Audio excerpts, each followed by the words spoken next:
never understood that scene exactly, because if I'm not mistaken, and far be it for me to second guess James Cameron, don't you put your hand on top of his hand? I did. And then like do this with a knife? Yeah. So if anybody was gonna get stuck, it would have been you. Yeah. So why was he fucking freaking out? It is, Jim! He actually has a real thin skin. That's what. That was a funny. I never understood it. I never You know what? Jim wanted me originally to do it with me doing it as a demonstration. And right before we shot it, I said, Jim, what if I put my hand on Bill's hand and then do it? Like, you know, I'm a protector, so I wouldn't have hurt him. I actually did get him at one point. we did it. And Jim said, it's a great idea. We didn't tell Bill. And then you guys grabbed it. And then we did it. And Bill, of course, went with it because he's like a scaredy cat. In that movie, that particular thing. It was fun. It was really fun. And then the end of that story is, we finished the movie, we wrapped, we had our beers the night before we were going to fly away. And I get a call in the middle of the night like I was dreaming. And it was Jim going, Lance, you got to come back. Didn't look good, you know, it was sped up, didn't look good. And I went back to sleep. I thought, that's what the hell of a dream. Next morning, guys banging on our doors, Bill at my door, and we were in a, you know, in a car heading up to Pinewood again with huge hangovers. My head was like as big as that guy right there. I didn't mean anything by that. But anyway, we get there, and I'm doing it with Bill again, and his little pinky was sticking out a little bit too much, and I gave him a blood blister. You should have heard it then. It was like the end of the world. We made a big deal out of it. We redid it, and it worked. Anyway, that's my story. I'm sticking to it. Now, I've heard a lot of stories about what it's like to work with Jim Cameron. He's intense. It's very difficult to work with him.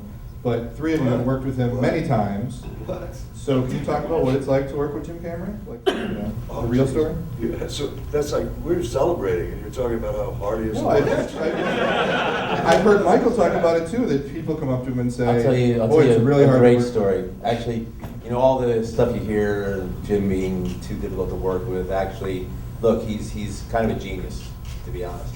So, the only thing he can't do, and we all agreed, was he really can't act. So like whenever he gave us a line reading, you'd say like, really? You want me to say it that way? But no, one of the coolest moments I ever had was I had like a 4:30 a.m. call, and you know it's cold as hell in England, and you get driven up, you get dropped off, and I'm half clear-eyed going through the set, and it's pretty much dark except for like some working lights, and at 4:30 in the morning, there's Cameron. And he's walking around the APC thing, and he was making notes, and just completely engrossed. And I just kind of went, "Hey Jim, how's it going?" And he didn't even hear me. We're the only two people in this whole Cameron's set, but that's how focused the guy is, and attention to detail, and so. I mean, you look at this piece, and this movie holds up, yeah? The most fascinating anecdote you can tell is like this movie cost was like 18 million bucks, right? 18 million. Today's money it'd be 180 million. So, he's the genius. Look what he put on film. I got one of those. At one point he was setting up a shot, and I came over and my enthusiasm, I said, "Hey Jim," he was looking through the thing, and I said, "Hey Jim, listen, what if?" And he said, "Can you see that I'm setting up a shot?" I said, I walked away. I got one of them. I remember we were coming out of it was raining, we were coming out of that big Hummer, whatever they call it. And I said, "Listen, Jim, when we come out, are we gonna run, am I gonna run left or am I gonna run right?" And he went, yeah. So that was it. He was often preoccupied, yeah. Yeah, I'll just say that, I had done at that, well, after that, I did The Abyss, of course, and I never saw Jim Cameron, lose it on anybody. I've never seen, I just directed a movie for the first time recently about, and I was like a fucking lunatic. Madman. You killed a couple people, right? Screaming and yelling and There's a guy still locked up right now. I just go fucking crazy on everybody. not like, it's like, where's the prop or whatever. So, I mean, I understand the pressures in there, and I don't get it, really. What, I didn't work with him on Titanic. I didn't work with him on any other movies. But I never remember him yelling at anybody. No. Yeah, no, when Never. And let me just say one last thing. I always say this, it's been written before, I'm sure. The only thing that he's ever said to me that I kind of went like this, is that, like, I did a take once, I'm not even sure if it was on Aliens, I think it was a Terminator. And he came up to me and said, "That's exactly the way I don't want it." And I said, "All right, Jim, well, how do you fucking want it? Show me, So give me a fucking line reading, And that's it. I mean, I do not, I don't know where he gets his reputation from. I don't mean, either. I don't know. I mean, I think if you're stupid or incompetent, then God help you. Absolutely. But I mean, I worked on Titanic, and when I was there in the scene with I was with my two little kids, and the little boy had never done a film before. I think he did like a McDonald's commercial or something, and he was like 4 years old. And so we did the first take, and he does, what's going on, mommy, or whatever. And so Jim goes, "All right, we're doing it again." And he goes, why do I have to do it again? Did I not do it right? And he stops the whole production, and he goes, "Oh, you've never done a movie?" And he goes, "Okay, let me explain to you what happens." And he leans to everyone and he goes, "Okay, first we're going to shoot it like this, and then we're going to do it again, and then we're going to maybe just shoot you, and then we're going to shoot your mom, and then we're going to turn around, and then we're going to shoot everyone again. Is that okay? Do you think that's all right if we do it that way?" And he's like, "Okay." And he's like, "All right, then is it okay that we do it?" He's like, "Okay." And I swear to God, that's what he did with the kid. That's how you like to do too.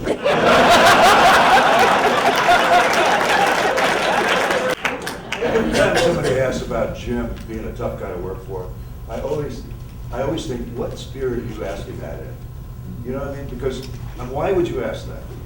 And then I always think of it as like a three-man team on a 50 caliber sniper rifle. You got a spotter, you got the trigger man, and you got a guy who's going to load it. And that's the event. Going to war, make a movie, we're going to war. Train leaves the station, it doesn't stop till it gets there. How can you define a guy by one moment if there was one? And why are you asking the question? Well, I'm happy to dispel it, though. Not you. No, but I'm happy to dispel it. That's why you're on here. Yes, you. What am I saying? But I've heard it before, and I don't get it. But I think Jeanette put it succinctly, is that the guy knows so much about movies, and he does his homework before he starts. And so when he comes there, he expects you, if you're there, to know what you're doing. And if you know what you're doing, then it's all good, I think. We were so excited when we started these movies and Aliens, and we were so excited. Man, you could have driven a nail through my foot and I wouldn't have noticed. For real. It was great. We knew what was coming. Yeah. The minute we saw those sets, we all, right? We just went, oh, God, this is going to happen. This is really going to happen. And also, those sets, it was kind of claustrophobic when you're working day after day, week after week, month after month in these cells that are designed to be sort of claustrophobic, and then you got the smoke in there, and you got 3 different slimes coming down. I mean, it was work, and you got the armor, and you got the guns, and it was work, but it was I think because we had a little training before we actually did the movie, and by the time we got into it, there was a kind of camaraderie between the cast. And it felt kind of real, There's actually a picture of me that some people, I guess the production had, and I had this really mean look on my face, and I sort of looked at where the gun was positioned and what was behind me, and I thought, wait a second, I'm off camera. I'm actually sitting on my special stool they had made for me, because I couldn't take the thing off, and that was me. I looked so miserable. And another thing, they used to have the aliens eat away from us And we would eat over here because they didn't want us to really mingle that much. They wanted to kind of keep you apart because you guys are on different sides of the team. Mark, you mentioned the screenplay. I think it's a brilliant screenplay. I think the dialogue's brilliant, and everybody has quotable dialogue that's very memorable. Do you guys talk about reading the screenplay for the first time? As actors, are you excited when you read that dialogue and those characters? Because there's so many individual definable characters in this ensemble. I do, because I remember the first line of the script. I might be mistaken, but I think it was space like the love of God, cold and remote. That got me. Woo. I don't even understand it. What is it? What was it? As William Shatner would say.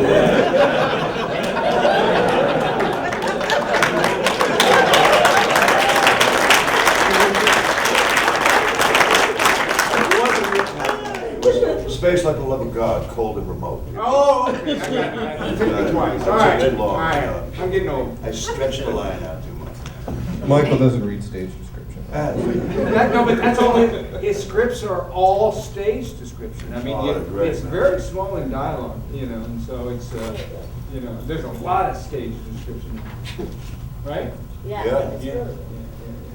I wish Bill was here because then we could really beat the hell out of him. He's fun. He wanted to be here. Unfortunately, he couldn't be here. Yeah. I think he's in China right now, He's in China? working on a movie. Wow. Damn. That's like an out-of-work actor. At the moment, I'm out of work. I'm in between jobs. China. Brian, in answer to your question,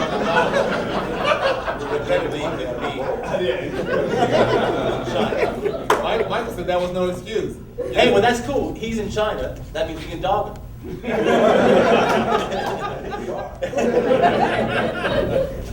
Yeah, Billy Paxton.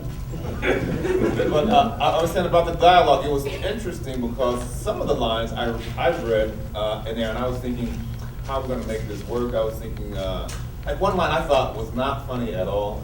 It was harsh language. But I thought all the time talking about, I love that harsh language. When I thought, I don't got corny. But under the circumstances, when you get everything moving and everything, it works. The line I really liked, I thought was poontang. Can't go wrong there. I've heard a lot of slang, but I never heard any futuristic slang called like Well, I like poontang. that Bill was, yeah, but it's dry heat. Travel agent. It was a dry heat. When we were doing it, it was funny. He said, my biggest heartbreak was, I said, I'll go. And Bill goes, yeah, send Bishop, and I was heartbroken. My friend. Who's drawn as a chicken? Yes, you go. You're just a fucking piece of fucking steel. No, but I was a toaster. I'll give you a fucking bagel. In case you missed it, Lance tied Michael's shoe a few minutes ago too, in keeping with the tradition. It's a tradition. If I see Michael with a loose shoe, I tie it. Gentlemen, I know my business. let's open it to the audience. Who's got some questions? I have two questions, one for Michael and one for Lance. Lance, in I don't know if it's ever written or filmed, Thank you, Ben. but in one version of the script where you're like crawling through the pipe and run into an alien, was that ever shot? And if that was, how do you like react to the alien? And if you just keep like crawling past him, or I didn't have any problem with the aliens because they didn't even notice me okay, so because I was synthetic. There was no. I mean, they're not a visual thing. They smell it, they taste it, they want it, But me, that'd be like stepping over a fire hydrant, but you don't even notice it. So, did that answer your question? yes, sir. I did crawl through the pipe though. Oh, my other question for Michael is, if you saw the same script for Alien 3, how would you, like on the same planet in the prison, how do you envision like Hicks for that movie? Do you envision him like leading the Fuck prisoner? Aliens 3.